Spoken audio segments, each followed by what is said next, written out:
Com belos penteados, vestidos elegantes e sempre cheias de personalidade, as princesas da Disney vêm marcado de diferentes gerações no cinema. Mas antes de toda valentia e gentileza, seus corações também demonstram marcas do pecado. Fica com a gente que hoje conversaremos sobre o pecado oculto da princesa Mérida de Valente. O filme Valente conta a história da princesa Mérida. Ela, assim como suas ancestrais, devem seguir os costumes do seu reino e tornar-se rainha ao lado de um cavaleiro que vai conquistar sua mão durante um torneio de arco e flecha e tal. Porém, Mérida não está contente com essas condições e decide criar seu próprio caminho com a ajuda de uma bruxa, colocando a si e sua mãe em perigo e forçando as duas a partirem em uma jornada de ressignificar para elas o que é de fato o valor da valentia para salvar a sua família. No começo, o filme Valente parece ser apenas a história de uma princesa que quer viver do seu jeito, ter sua própria liberdade. Mas, quando olhamos com atenção, percebemos que ela representa algo que acontece com todos nós. Quantas vezes queremos controlar nossa própria vida? Quantas vezes achamos que sabemos mais do que os nossos pais ou até mesmo mais do que Deus? O problema de Mérida não estava em seus sonhos, e sim onde o coração dela estava inclinado e o caminho que ela estava disposta a tomar para agradar o seu próprio coração. Ela queria liberdade, mas não queria ouvir ninguém. Queria decidir tudo sozinha, sem acertar conselhos, e isso lembra muito como nós somos. Desde Adão e Eva existe dentro de nós o desejo de viver do nosso jeito. A Bíblia diz em Provérbios 14, versículo 12, o seguinte: há caminho que parece certo ao homem, mas no final conduz à morte. Nem sempre aquilo que queremos é aquilo que realmente precisamos. A gente pode ir um pouco mais além do que isso, porque quando a gente olha para a Bíblia, a gente entende que liberdade, ser alguém livre, não significa fazer o que você quer e quando você quer. Na verdade, isso revela um coração que é escravo dos próprios desejos, do pecado. Um coração que está tão preso no pecado que não tem domínio próprio e não consegue dizer não para si mesmo e aos seus desejos.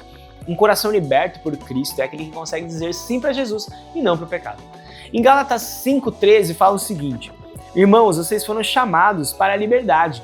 Contudo, não usem essa liberdade para dar ocasião à carne. Toda escolha tem um preço. Movida pela raiva, Mérida procura uma solução rápida para conquistar sua liberdade. Ela acredita que uma única decisão resolverá todos os seus problemas. Mas o que acontece é exatamente o contrário. Em poucos minutos sua vida muda completamente. E é assim com o pecado. Ele quase sempre se apresenta como uma solução muito fácil, mas depois cobra um preço muito alto. Na mesma carta de Gálatas, agora no capítulo 6, versículo 7, diz o seguinte: tudo que o homem semear, isso também colherá. Deus não nos dá mandamentos para tirar nossa liberdade. Ele faz isso porque ele conhece as consequências das nossas escolhas. Por exemplo, colar na prova pode até parecer uma solução mais fácil, mas amanhã pode ser que você precise saber daquela matéria e ela vai fazer falta porque você não aprendeu aquilo na escola.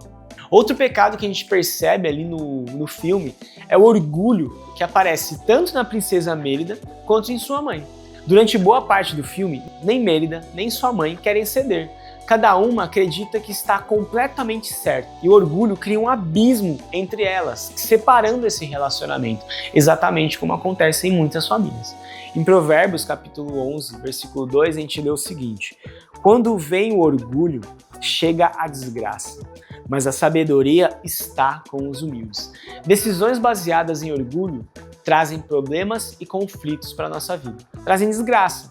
O orgulho nos impede de encontrar soluções e muitas vezes nos isola, como a gente vê acontecer nas personagens do filme. Uma simples conversa poderia resolver tudo, comunicação, galera. Mas o orgulho fala mais alto. Jesus nos ensinou que os humildes são bem-aventurados, ou seja, eles são felizes, eles recebem a paz de Deus. Humildade não é uma fraqueza, na verdade ela é a força para reconhecer quando a gente está errado. Uma coisa bem humilde que você pode fazer agora é dar um like, entender que é importante você ajudar o outro, entendeu? Então se inscreve aqui no nosso canal, custa nada, ajuda a gente aí na humildade. O arrependimento muda tudo. Assim como a gente falou de pecado, e ele faz parte, mas existe muita graça e mudança. Também precisamos falar de arrependimento. Conforme a jornada de Mérida avança, ela finalmente reconhece que o verdadeiro problema nunca foi sua mãe. Era ela. E esse é um dos momentos mais importantes do filme. Enquanto ela culpava os outros, nada mudava. Mas quando ela reconhece os próprios erros, a restauração começa. É exatamente assim que funciona com Deus. O arrependimento não é apenas se sentir culpado, mas é decidir mudar de direção com o apoio da graça e da ajuda de Deus. É reconhecer os seus erros e confiar em Jesus como Senhor da sua vida, para você poder abraçar uma nova vida. O amor e o perdão restauram o que parecia impossível. No final de Valente, o que quebra a maldição não é a espada, não é magia, não é força, é o perdão e a reconciliação. Nós também estávamos separados por causa do pecado e Deus escolheu restaurar esse relacionamento através do amor demonstrado por Jesus ao morrer na cruz. Olha o que fala em Romanos, capítulo 5, versículo 8. Mas Deus demonstra seu amor por nós. Como? Cristo morreu em nosso favor quando ainda éramos pecadores. Talvez você seja um pouco como Mérida. Talvez esteja tentando controlar tudo. Talvez haja alguém que você precise perdoar ou pedir perdão.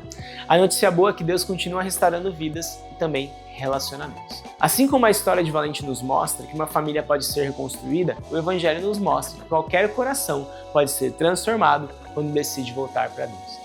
Nossa equipe decidiu dar 4 Zs para essa animação.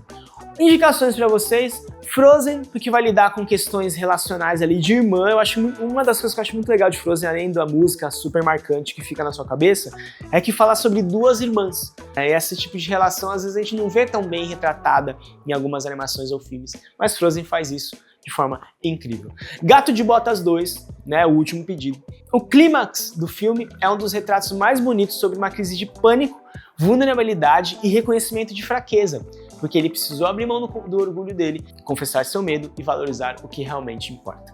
E por último, O Príncipe do Egito, que é a trajetória da vida de Moisés, retratada numa animação maravilhosa, com músicas lindas, que a gente vê alguém que começa com problemas, tomando decisões erradas, mas quando Deus entra em cena, tudo muda. É isso, galera. Obrigado por estarem em mais um vídeo aqui no canal dos YouTubers e a gente se vê no próximo vídeo.